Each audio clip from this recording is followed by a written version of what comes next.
sebuah pulau yang hanya terlihat oleh orang terpilih. Seorang pemuda meninggalkan Jepara, membuat janji di tengah laut, dan ketika manusia serakah datang, alam murka, pulau itu menghilang. Pemudanya tak pernah kembali, dan Karimunjawa pun menjadi legenda yang memilih siapa yang boleh melihatnya. Pada masa ketika Jepara masih lebih sering disebut sebagai tanah pesisir daripada sebuah kota, laut adalah halaman depan kehidupan. Setiap pagi, angin asin menyapu deretan rumah kayu dan atap rumbia, membawa bau ikan segar, teri kering, dan lumut basah. Perahu-perahu nelayan berjejer di bibir pantai, seperti barisan kuda yang lelah setelah bekerja semalaman. Dari sinilah cerita tentang pulau-pulau di kejauhan bermula, bukan dari peta atau catatan, melainkan dari mata yang menatap cakrawala dan hati yang gemetar oleh rasa ingin tahu di antara para nelayan. Hiduplah seorang pemuda bernama Jaka Samudra. Ia bukan orang terkaya, juga bukan pelaut paling berani, tetapi ia dikenal sebagai pendengar yang baik. Saat orang lain sibuk menawar hasil tangkapan atau menambal jaring, Jaka lebih suka duduk di pasir, memandang laut yang tak pernah benar-benar diam. Dari situlah ia sering melihat sesuatu yang membuat dadanya terasa sesak oleh tanya. Gugusan bayangan gelap di ujung pandang, seperti pulau-pulau yang setengah disembunyikan kabut. Tidak setiap hari pulau itu terlihat. Kadang muncul hanya saat senja, ketika matahari jatuh rendah dan cahaya keemasan memantul di permukaan air. Kadang hilang berminggu-minggu, seolah laut menelan rahasianya kembali. Orang-orang menyebutnya dengan berbagai nama, tetapi yang paling sering terdengar adalah Karimun, tanah yang tampak samar. Sebagian menambahkan kata Jawa, seakan ingin menegaskan bahwa pulau itu masih berada dalam pelukan tanah leluhur. Meski jaraknya jauh dan sulit dijangkau, cerita tentang Karimunjawa bukanlah cerita baru. Para orang tua mengisahkannya dengan suara pelan, seakan takut jika laut mendengar dan merasa tersinggung. Mereka berkata, pulau itu bukan tempat sembarangan, bukan pula tujuan orang yang hatinya dipenuhi niat buruk. Pulau itu hanya terlihat oleh mereka yang dipanggil, kata seorang nelayan tua suatu malam, ketika api unggun menyala redup dan ombak memecah sunyi. Dan tidak semua yang dipanggil akan kembali. Jaka mendengarkan kisah itu berulang kali, namun tak pernah bosan. Ada cerita tentang perahu yang tersesat meski laut tenang, tentang kabut yang turun tiba-tiba seperti tirai, dan tentang orang-orang yang pulang dengan mata berubah lebih dalam, lebih sunyi. Tak satu pun kisah itu terasa seperti dongeng kosong baginya. Ada sesuatu di balik semua itu, sesuatu yang menunggu untuk dipahami. Suatu sore, ketika angin berembus lembut dan laut tampak seperti kaca biru yang luas, Jaka kembali melihat pulau itu. Kali ini lebih jelas dari biasanya. Garis pantainya tampak seperti lukisan arang di atas air, dan bukit-bukitnya berdiri samar namun tegas. Jantung Jaka berdegup lebih cepat. Ia merasa seolah pulau itu tidak sekadar terlihat, melainkan sedang memandang balik ke arahnya. Sejak hari itu, kegelisahan tumbuh di dadanya. Jaka mulai bermimpi tentang laut yang memanggil namanya, tentang pulau yang diselimuti cahaya pucat, dan tentang lengka-langka yang meninggalkan jejak di pasir asing. Ia mencoba mengabaikannya, menganggapnya sekadar bunga tidur akibat terlalu sering mendengar cerita. Namun setiap kali ia kembali ke pantai, matanya selalu mencari ke arah yang sama, ke batas antara langit dan air.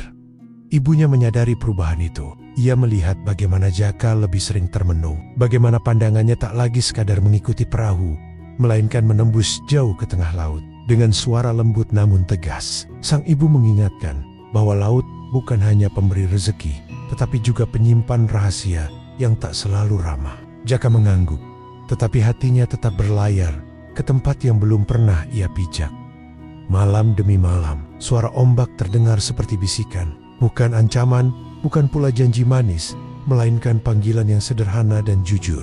Jaka mulai menyadari bahwa hidupnya di Jepara, meski damai, belum lengkap. Ada bagian dirinya yang tertinggal di kejauhan, di tanah yang hanya terlihat samar namun terasa nyata. Babak perjalanan belum dimulai, tetapi benihnya telah tertanam di antara pasir, angin, dan laut yang tak pernah tidur. Jaka Samudra berdiri di ambang takdirnya menatap pulau yang menunggu untuk didekati, dan legenda yang perlahan bangun dari tidur panjangnya. Keputusan Jaka Samudra untuk berlayar tidak lahir dari keberanian yang meledak-ledak, melainkan dari ketenangan yang terasa aneh. Seolah hatinya telah lama menunggu saat itu. Pagi ketika ia mendorong perahunya ke air, Langit Jepara tampak pucat dan laut bernafas perlahan. Tidak berombak besar, tidak pula sepenuhnya tenang. Beberapa nelayan memandangnya dengan raut ragu, namun tak satu pun bertanya kemana ia akan pergi. Barangkali mereka sudah tahu jawabannya, atau barangkali mereka memilih untuk tidak tahu. Perahu kecil itu bukan yang terbaik, tetapi cukup kuat untuk menembus perairan dekat. Jaka membawa bekal seadanya, air tawar, nasi kering, dan jaring yang dilipat rapi. Yang paling berat justru bukan barang-barang itu, melainkan rasa meninggalkan. Ketika pantai perlahan menjauh dan rama-rama tampak mengecil, Jaka menundukkan kepala sejenak, membiarkan angin laut menyentuh wajahnya seperti salam perpisahan. Semakin jauh ia berlayar, warna laut berubah. Biru kehijauan yang ramah berganti menjadi biru tua yang dalam, seolah menyimpan lapisan-lapisan rahasia. Matahari naik tinggi, memantulkan cahaya menyilaukan di permukaan air, membuat garis cakrawala tampak bergetar. Di sanalah, di titik yang sulit dibedakan antara nyata dan bayangan, Jaka kembali melihat pulau itu. Karimun Jawa tidak lagi sekadar siluet. Ia hadir seperti tujuan yang sabar menunggu. Namun Laut Jawa tidak pernah sepenuhnya bisa ditebak. Menjelang siang, angin berubah arah tanpa peringatan. Ombak mulai meninggi, memukul lambung perahu dengan suara berat. Awan-awan kelabu berkumpul, menutup matahari, dan udara menjadi dingin. Jaka menggenggam kemudi lebih erat. Napasnya teratur, meski dadanya mulai terasa sempit. Ia tahu cerita tentang pelaut yang dipaksa kembali oleh badai. Bahkan sebelum mereka sempat mendekati pulau, hujan turun tiba-tiba, deras dan dingin. Lord bergelek, bukan dengan kemarahan, melainkan dengan kekuatan yang tak peduli pada niat manusia. Di tengah guncangan itu, Jaka merasa kecil, nyaris tak berarti. Untuk pertama kalinya sejak berangkat, keraguan menyelinap. Ia bertanya pada dirinya sendiri, apakah panggilan yang ia rasakan hanyalah ilusi, atau jika memang ada sesuatu yang menunggu di balik badai ini. Di saat itulah Jaka menghentikan perahunya, membiarkannya mengikuti arus. Ia menenggada, membiarkan hujan membasahi wajahnya, dan berbicara bukan dengan suara keras, tetapi dengan hati yang terbuka. Ia berjanji pada Yang Maha Kuasa, pada laut yang mengitarinya, dan pada tanah yang belum ia kenal. Janji itu sederhana namun berat, bahwa perjalanannya bukan untuk meraih kekayaan atau ketenaran, melainkan untuk memahami dan menjaga jika memang ia diizinkan melangkah lebih jauh. Janji itu bukan mantra, bukan pula permintaan agar badai berhenti. Ia adalah pengakuan akan batas manusia. Setelah kata-kata itu terucap, Jaka merasakan sesuatu yang berubah bukan di laut, melainkan di dalam dirinya. Ketakutan masih ada, tetapi tak lagi menguasai. Ia menerima bahwa apapun yang terjadi setelah ini adalah bagian dari jalan yang ia pilih. Perlahan, hujan mereda. Ombak tetap tinggi, tetapi tidak lagi liar. Awan bergerak, membuka celah bagi cahaya matahari yang jatuh seperti benang emas di permukaan air. Jaka kembali memegang kemudi dengan keyakinan baru. Ia tidak tahu apakah pulau itu semakin dekat atau justru menjauh. Namun ia merasa tidak lagi sendirian. Menjelang senja, laut kembali tenang.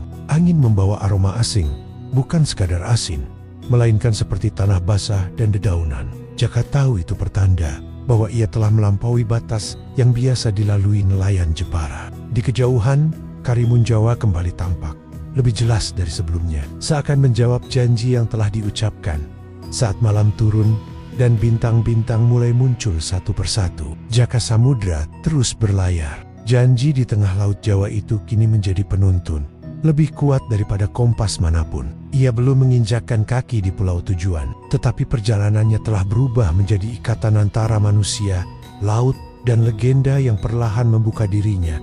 Keberangkatan Jaka Samudra tidak disertai sorak atau restu ramai. Ia berangkat dalam sunyi. Ketika fajar masih malu-malu membuka cahaya dan garis pantai Jepara tampak pucat seperti lukisan yang belum selesai, perahunya meluncur perlahan, memecah air dengan bunyi lirih. Seakan laut pun memilih untuk tidak bertanya kemana ia akan pergi. Di dadanya, perasaan ganjil berbaur antara tenang dan gentar, seperti langkah pertama menuju tanah yang hanya dikenal lewat cerita. Semakin jauh ia meninggalkan daratan. Suara kehidupan manusia memudar. Tak ada lagi teriakan nelayan atau derit kayu dermaga. Yang tersisa hanyalah napas angin dan denyut laut yang berulang tanpa henti. Matahari naik perlahan, menyinari permukaan air hingga berkilau, membuat Jaka harus menyipitkan mata. Di kejauhan, samar-samar, bayangan Karimun Jawa kembali muncul. Tidak tegas, tidak pula sepenuhnya kabur. Seolah pulau itu menguji kesungguhan siapapun yang menatapnya. Awalnya, perjalanan terasa bersahabat. Angin mendorong layar kecil perahu dengan lembut, dan arus mengalir seolah tahu arah yang dituju. Namun Laut Jawa tidak pernah benar-benar menjanjikan keselamatan. Menjelang tengah hari, perubahan datang tanpa aba-aba. Angin menguat, ombak meninggi, dan warna laut menggelap. Langit yang tadi cerah kini tertutup awan berat, menggantung rendah seakan menekan perahu kecil Jaka. Hantaman ombak pertama membuat perahunya oleng. Jaka mengencangkan pegangan, rahangnya mengeras menahan tegang. Air asin memercik ke wajahnya, rasanya pahit dan dingin. Ingatan tentang cerita-cerita lama tiba-tiba menyeruak. Pelaut yang berani menantang laut tanpa kerendahan hati. Perahu yang tak pernah kembali, dan pulau yang menolak kehadiran manusia serakah. Untuk sesaat, Jaka bertanya-tanya, apakah ia telah melangkah terlalu jauh?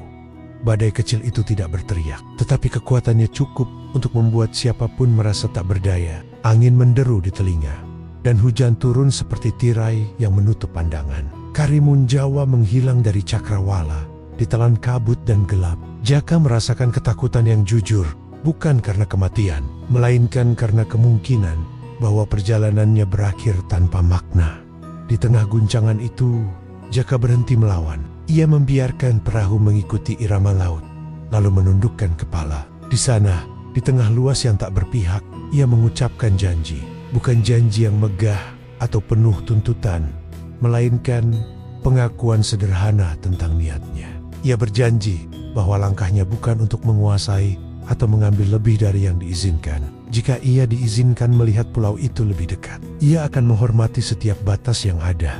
Janji itu diucapkan tanpa saksi selain laut dan langit yang bergolak. Namun setelah kata-kata itu terlepas dari hatinya, Jaka merasakan perubahan halus. Bukan badai yang langsung reda, melainkan ketegangan di dadanya yang mengendur. Ia menerima kemungkinan apapun, termasuk kegagalan. Penerimaan itu memberinya ketenangan yang aneh, seperti berdiri di tengah hujan tanpa lagi berusaha mencari perlindungan.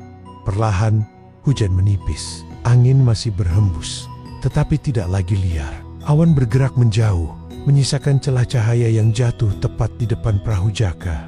Ia mengangkat kepala, matanya menangkap garis pulau yang kembali muncul, lebih dekat dan lebih nyata. Aroma laut pun berubah, membawa jejak tanah dan dedaunan, pertanda bahwa daratan tak lagi sekadar bayangan.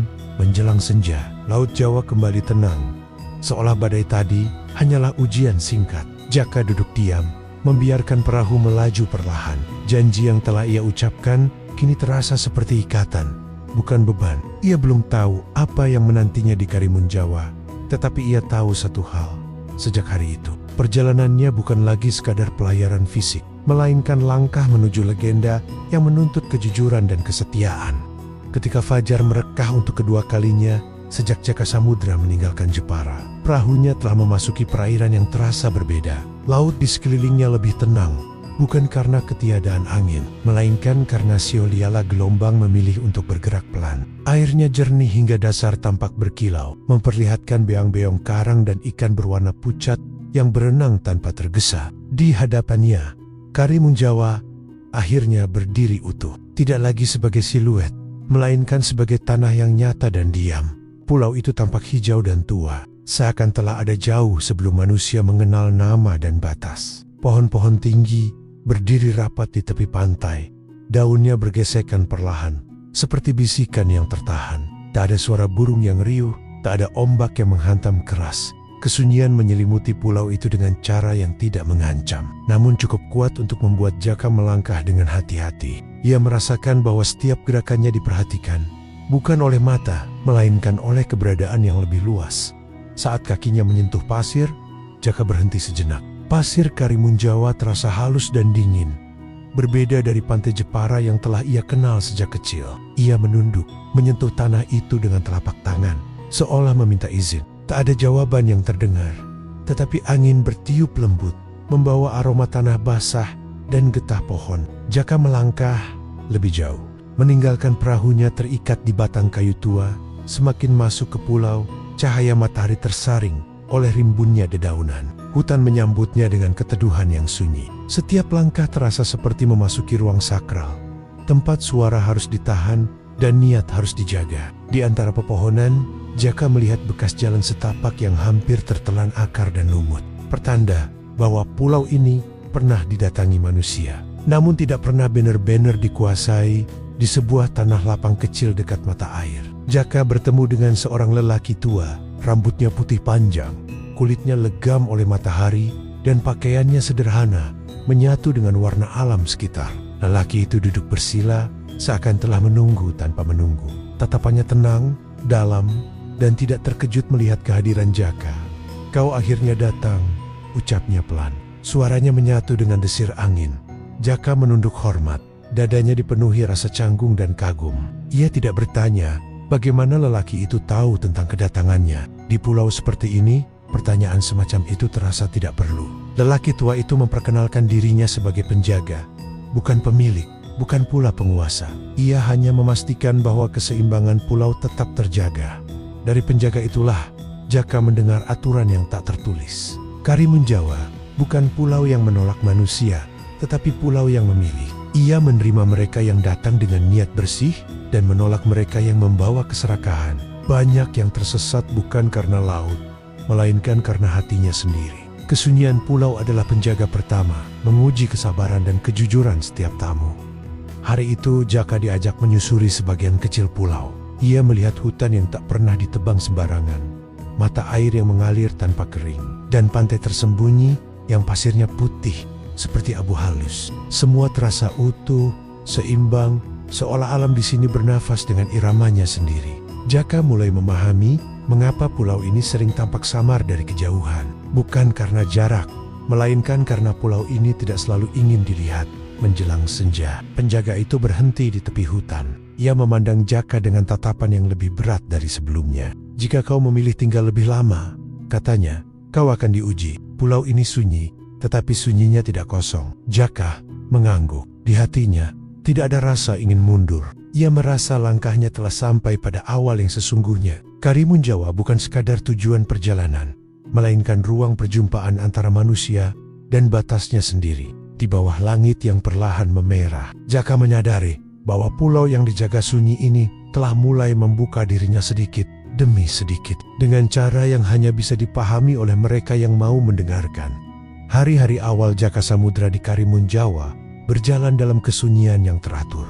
Ia tinggal di sebuah gubuk kayu sederhana tak jauh dari mata air. Dibangun bersama penjaga tua yang jarang bicara, kecuali jika perlu. Setiap pagi, Jaka membantu membersihkan jalur setapak, mengambil air, dan memeriksa jaring ikan yang dipasang secukupnya di laut dangkal. Tidak pernah berlebihan, tidak pernah rakus. Pulau itu seolah menerima kehadirannya dengan diam, seperti tuan rumah yang belum sepenuhnya percaya, tetapi tidak menolak. Namun ujian sejati tidak selalu datang dalam bentuk kesulitan. Kadang ia hadir sebagai kemudahan yang menggoda. Suatu siang, ketika laut sedang surut, Jaka menemukan hamparan karang yang dipenuhi ikan besar dan karang-karang berkilau. Hanya dengan tombak sederhana, ia bisa menangkap lebih dari cukup untuk makan berhari-hari. Bahkan lebih cukup untuk dibawa pulang ke Jepara dan dijual dengan harga tinggi. Untuk pertama kalinya sejak tiba di pulau, pikirannya melayang kembali ke daratan. Ibunya, rumah kayu yang mulai lapuk, dan hidup yang selalu pas-pasan. Godaan itu semakin kuat ketika beberapa hari kemudian sebuah perahu asing merapat di pantai seberang. 3 orang lelaki turun dengan wajah penuh semangat. Mereka adalah nelayan dari pesisir lain yang juga mendengar cerita tentang Karimun Jawa. Mereka membawa parang tajam dan karung besar. Mata mereka menyala saat melihat hutan dan laut yang seakan tak pernah tersentuh. Jaka menyambut mereka dengan hati-hati, mengingatkan bahwa pulau ini bukan tempat sembarangan. "Kau terlalu takut pada cerita." Salah satu dari mereka tertawa. "Pulau ini kaya. Sayang jika dibiarkan." Kata-kata itu menancap dalam hati Jaka. Ia melihat bagaimana para pendatang mulai menebang pohon muda untuk kayu, menyelam terlalu dalam untuk mengambil karang, dan menangkap ikan tanpa pilih. Pulau yang sebelumnya sunyi mulai terdengar berbeda. Ranting patah, air keruh, dan suara laut yang memukul lebih keras dari biasanya. Penjaga tua memperhatikan dari kejauhan. wajahnya tetap tenang, tetapi matanya menyimpan kekhawatiran. Jaka dihadapkan pada pilihan yang tidak mudah. Ia bisa ikut mengambil bagian, membawa hasil lebih banyak, dan kembali sebagai orang yang berhasil. Atau ia bisa setia pada janji yang pernah ia ucapkan di tengah laut, meski itu berarti menentang manusia lain dan menahan keinginannya sendiri. Malam itu, ia duduk di tepi pantai, menatap bintang yang berpendar redup. Laut terasa lebih gelap, seolah menunggu keputusan. Keesokan harinya, tanda-tanda perubahan tak bisa diabaikan. Angin berembus kencang tanpa arah, dan kabut tipis turun meski matahari masih tinggi. Salah satu nelayan asing menghilang saat menyelam. Perahunya ditemukan terembang-ambing tanpa awak. Yang lain mulai gelisah, namun bukannya berhenti. Mereka justru bekerja lebih cepat, didorong oleh ketakutan dan keserakahan yang bercampur. Jaka akhirnya berdiri di hadapan mereka. Dengan suara tegas namun tidak meninggi, ia meminta mereka berhenti dan meninggalkan pulau. Ia menceritakan tentang penjaga, tentang aturan yang tak tertulis, dan tentang pulau yang memilih. Dua dari mereka menertawakan peringatannya, tetapi yang ketiga tampak ragu. Ia melihat kabut yang semakin tebal dan laut yang mulai berubah warna. Saat senja turun, alam mengambil alih. Ombak naik mendadak, memecah karang dengan suara menggelegar. Angin berputar kencang, dan kabut menelan sebagian pantai. Dalam kekacauan itu, Jaka membantu nelayan yang ragu tadi menuju perahunya, membimbingnya keluar dari kabut dengan susah payah. Dua lainnya menghilang bersama keserakahan mereka di telan pulau yang tak lagi memberi ampun. Ketika malam kembali tenang, Karimun Jawa seperti bernafas lega. Hutan kembali sunyi, laut mereda, dan bintang muncul satu persatu. Penjaga tua mendekati Jaka, menatapnya lama tanpa kata. Dalam diam itu, Jaka tahu ia telah diuji, bukan oleh kekuatan gaib semata, melainkan oleh hatinya sendiri. Kesetiaannya pada janji telah menyelamatkan satu nyawa dan mungkin juga dirinya. Namun ia juga sadar, ujian belum berakhir. Pulau ini telah menerima pilihannya. Tetapi setiap penerimaan selalu datang bersama tanggung jawab yang lebih besar. Kesunyian yang kembali menyelimuti Karimun Jawa setelah peristiwa itu bukanlah kesunyian yang sama seperti sebelumnya. Ada ketegangan halus di udara, seperti nafas yang ditahan terlalu lama. Jaka Samudra merasakannya sejak pagi pertama, setelah badai kecil merenggut dua orang nelayan serakah. Laut tampak tenang, tetapi warnanya lebih gelap, dan angin berhembus tanpa arah yang jelas. Pulau itu seolah sedang menimbang sesuatu, seakan keputusan besar belum sepenuhnya dijatuhkan. Penjaga tua semakin jarang bicara. Ia lebih sering berdiri menghadap laut, tongkat kayunya tertancap di pasir. Matanya memandang jauh melampaui cakrawala. Jaka mengikuti rutinitasnya seperti biasa, tetapi setiap langkah terasa lebih berat. Hutan yang dulu teduh, kini terasa rapat dan dingin. Dedaunan berdesir bukan sebagai sapaan, melainkan sebagai peringatan. Boken burang-burang yang biasanya melintas di pagi hari tak lagi tampak. Murka alam tidak datang sekaligus. Ia merayap perlahan, dimulai dari tanda-tanda kecil yang mudah diabaikan. Mata air yang jernih mulai mengalir lebih lambat. Ikan-ikan menjauh dari perairan dangkal. Kabut tipis turun setiap sore, bertahan hingga matahari tenggelam, menutup pantai seperti kain kafan pucat. Karimun Jawa mulai menyembunyikan dirinya, bukan hanya dari kejauhan, tetapi juga dari mereka yang berada di dalamnya. Pada hari ketujuh, langit berubah kelabu sejak pagi. Awan menggantung rendah, berat, dan gelap. Jaka dan penjaga tua berdiri di tepi pantai ketika angin tiba-tiba berhenti sama sekali. Laut membeku dalam diam yang tidak wajar. Tak ada ombak, tak ada riak. Kesunyian itu begitu pekat hingga detak jantung Jaka terdengar jelas di telinganya. Lalu merka itu pecah. Angin datang lebih dulu, menerjang dari arah yang tak bisa ditebak. Ombak bangkit tinggi, menghantam karang dengan kekuatan yang membuat tanah bergetar. Langit seolah terbelah oleh kilat yang menyambar berulang kali. Suaranya menggulung seperti amarah yang dilepaskan setelah lama dipendam. Hujan turun deras, bukan seperti hujan biasa, melainkan seperti tirai air yang menutup dunia. Jaka berusaha bertahan di gubuknya, tetapi kayu-kayu tua berderit keras. Penjaga tua berteriak memanggilnya, menunjuk ke arah hutan. Mereka berlari menembus hujan, bertarung dengan angin yang hampir merobohkan tubuh. Di belakang mereka, pantai menghilang ditelan kabut dan buih putih. Karimun Jawa tidak lagi tampak seperti pulau, melainkan seperti makhluk hidup yang sedang menggeliat dalam kemarahan. Di tengah kekacauan itu, Jaka teringat janji yang pernah ia ucapkan di tengah laut. Ia menyadari bahwa murka ini bukan semata hukuman bagi yang telah melanggar, melainkan pembersihan. Pulau ini menolak segala sesuatu yang mengganggu keseimbangannya, dan penolakan itu harus tuntas. Kesadaran itu tidak membuatnya takut, justru membuatnya pasrah dengan cara yang jujur.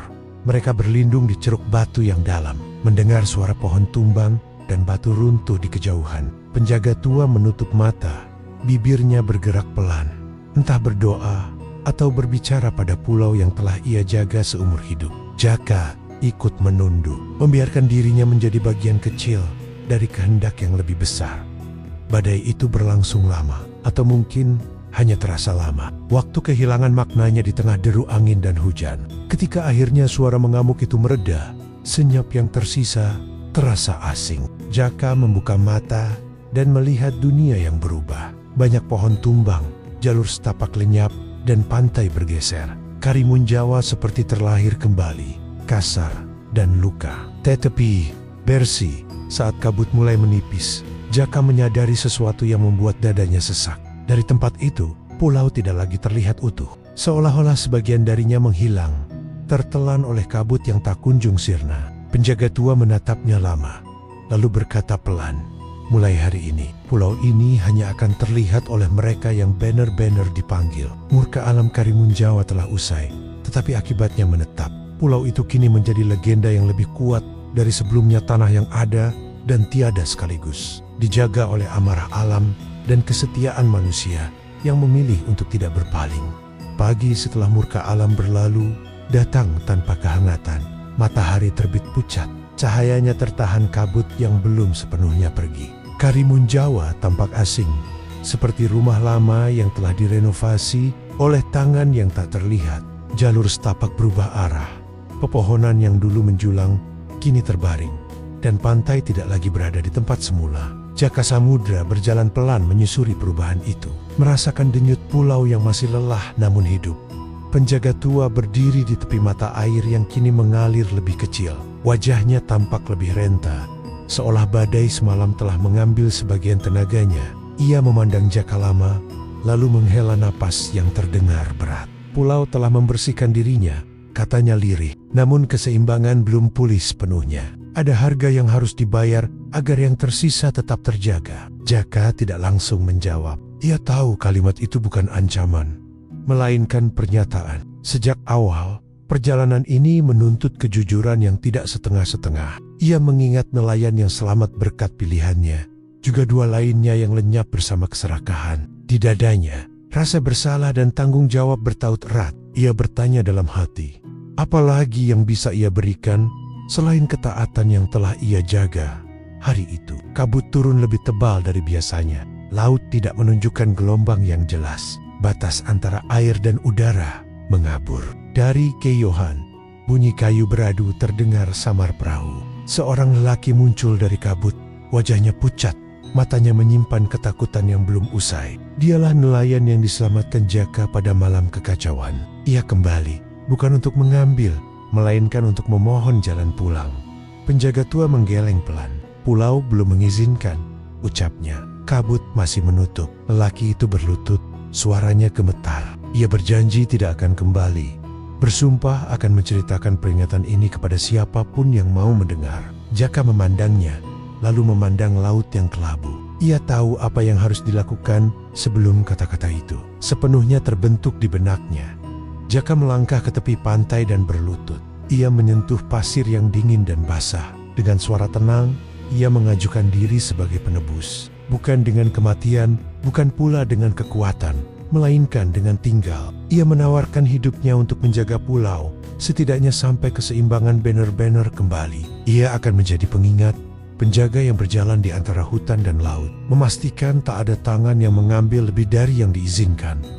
Penjaga tua menatapnya, lama dan dalam. Pada tatapan itu tersimpan duka sekaligus penerimaan. Jika kau memilih ini, katanya, jalanmu akan berubah, waktu akan berjalan berbeda bagimu. Jaka mengangguk. Ia memikirkan ibunya, Jepara, dan hidup yang mungkin tak pernah ia jalani. Rasa perih itu nyata, tetapi tidak mengalahkan keteguhan yang telah tumbuh sejak janji di tengah laut.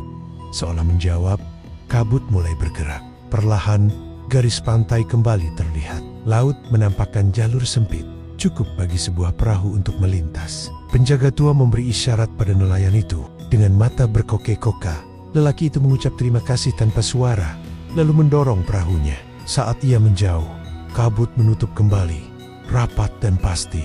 Hari-hari berikutnya, Jaka menjalani perannya. Ia membersihkan mata air, menanam kembali pohon muda, dan menata jalur setapak agar tidak merusak tanah. Ia berbicara pada pulau dengan tindakannya, bukan dengan kata-kata. Setiap sore, ia berdiri di pantai, memandang kabut yang datang dan pergi, memahami bahwa pulau ini memilih kapan dan kepada siapa ia menampakkan diri. Penebusan tidak datang sebagai perayaan. Ia hadir sebagai ketekunan yang sunyi. Jaka merasakan kedamaian yang tidak bergantung pada hasil, melainkan pada keselarasan. Karimun Jawa bernafas lebih teratur, dan kesunyian kembali menjadi teduh. Dalam pengorbanan itu, Jaka menemukan rumah yang tidak terikat oleh dinding, sebuah ikatan yang lahir dari janji yang ditepati, dan dari keberanian untuk tinggal ketika dunia memanggil untuk pergi.